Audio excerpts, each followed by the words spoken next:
Hey, welcome to this very special edition of Live from the Artisan Studio. Today, we're without our live audience, but we are full on with enthusiasm for Cedar Rapids Opera. And Daniel and Thaddeus, thank you so much for joining us. Our pleasure. Thanks for having us. Thank you. Well, give me your perspective on why you think that opera is contemporary and relevant for people. Yeah, so I grew up, not necessarily being aware of opera in a small rural town in Iowa. And then I was lucky enough to see an outreach production. And it was the first time I saw an opera, and everything changed for me. It all made sense, just the power and the beauty of the human voice and the ability to tell stories. If you look at art throughout history, right? Opera is a 400-plus-year-old art form, but we are still creating new operas. There are new composers and new operas on current and modern topics, we'll say, that are happening all the time. And there are people studying opera and voice performance in most major universities across the United States and across the globe. And it's beautiful. And that's sort of from the outside in, but also from the inside out, people want to sing. Like you, people they want to design sets, they want to dance on the stage, or they want to play in the orchestra. That's the great thing about opera, is that it's so all-encompassing. It's theater, it's orchestra, it's chorus, it's design, and so people want to work. They want to express themselves as artists, and so I think that's another reason that opera has a big open door. 100%. Everyone is welcome at opera. And this is something that we try to really make sure people understand. And the story comes together with just the power of the human voice and the orchestra and the lights and the design. It really is just a transformative experience. And I'm biased. As a singer, some of my favorite moments in my life were on stage, and being able to live in a character that wasn't myself, or that was more than myself even, and get to communicate something that was important in that way. So I just think it's beautiful, it's relevant, it matters, and it will continue to withstand the test of time for another 400 years and more.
about the Young Artist Program and why that's needed.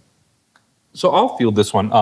I was a young artist at Cedar Rapids Opera. I was a part of the Smith Young Artist Program, and I've been lucky to be a young artist at a lot of other companies as I grew up and I trained and I learned my craft of singing. The Young Artist Program in Cedar Rapids is incredibly important to providing opportunity for young singers, especially in the Midwest, in the state of Iowa, to give them the legs to stand on for their career. We offer training and master classes and opportunities to cover main stage roles and to sing and work with some of the greatest talent in the country. We have a national audition search for our principal artists, an international search actually, for our principal artists and for our young artists. And these young artists get to work right alongside these really seasoned professionals and get advice and to see how they work and how they operate in a rehearsal room and in that situation. So the Young Artist Program is so important to offer a full inside-out approach to opera, love, training, and future, is that we're fostering the talent of young people, young singers, to then go on and have something to say with their voice and their craft. This next aria that you will hear is called Il Lacerto Spirito. It is from Verdi's Simon Boccanegra. And in it, I am Jacopo Fiesco, and I am mourning the very recent loss of my daughter, who's just died of childbirth in a mansion just like this.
Lacerto spirito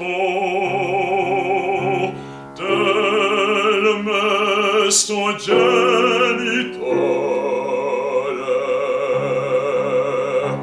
era serbato a strazio d'infamia e di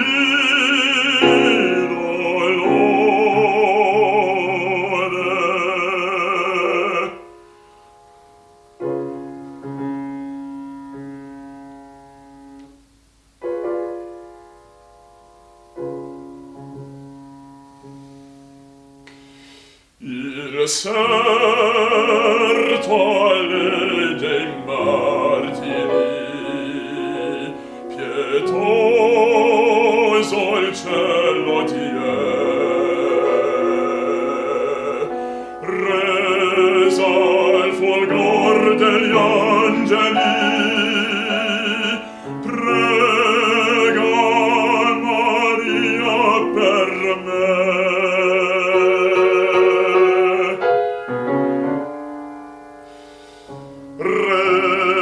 Al fulgor degli angeli, prega Maria per me.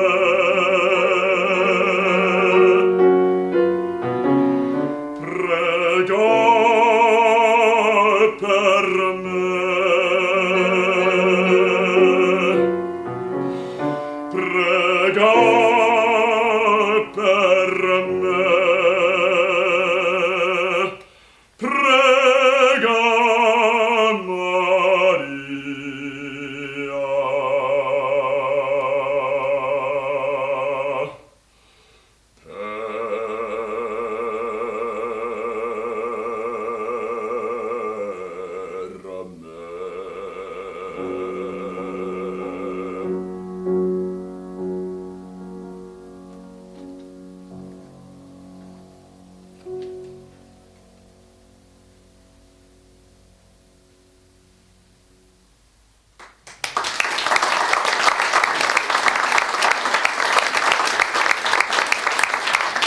Now, how would either of you describe a contemporary artist or a contemporary opera? Well, contemporary opera works through a lot of modern topics, issues, and stories. There are a lot of new operas out there, such as like Scalia and Ginsburg, which is Ruth Bader Ginsburg and Antony Scalia, and how their relationship, even though they were on different sides of the political spectrum, and how they had a wonderful relationship through opera. There's the Brooklyn Park Five, and all these modern stories and modern tellings of current events that are happening, and they're done in English, they're done in Italian, they're done in French. There's modern opera happening all over the world. And a lot of times you can take a classic story and modernize it. So you can take something like Le Nozze di Figaro, where you're in a count and through an aristocracy, and update that to be in the 40s or the 50s in America, and what it would have been like to be a part of that life at that point. So there's so many ways to make it contemporary. Yeah, and the contemporary artist is someone who most often does more than one thing. It's very hard for singers to make a living just singing opera. There are very few. So they're doing multiple things in their lives just to survive. And I'll say one other thing about contemporary opera is that they are often embedded in their own communities. Like in Texas, an opera about NASA. In Cedar Rapids, we commissioned an opera about Grant Wood's pieces of art.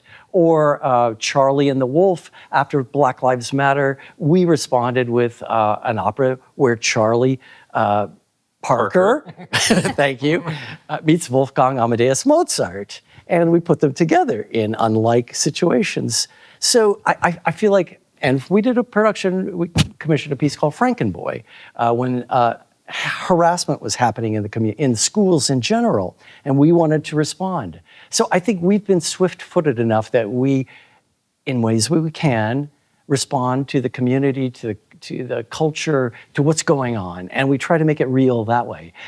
We don't always sell many tickets to those new pieces, but it's important, I think, to supplement the repertoire with these pieces. And they become important to communities, I think, in the long run. And it's important to note that opera has always been modern and contemporary. Every time it's been composed, it's been about a current issue or current stories all the way through. It was always new. And where we sometimes run into the stereotype of opera being old or dark or dusty or old-fashioned, I think is maybe just the perception or the stereotype, but it isn't really actually the art form. We're always doing new things with new technology, projectors, video walls, lighting, scenes, costumes, all the things you see in opera can be seen in Broadway or in straight theater, all these other things. So it's all coming together, and it's always changing, and it's always different. If you go to a live production, you will see that once. And if you were to see the exact same production in the very next day, it's going to be different. And I think that's as modern and as contemporary as it can be, because it's not just something that can be looped over and over and over. How you get a diva to give? She's so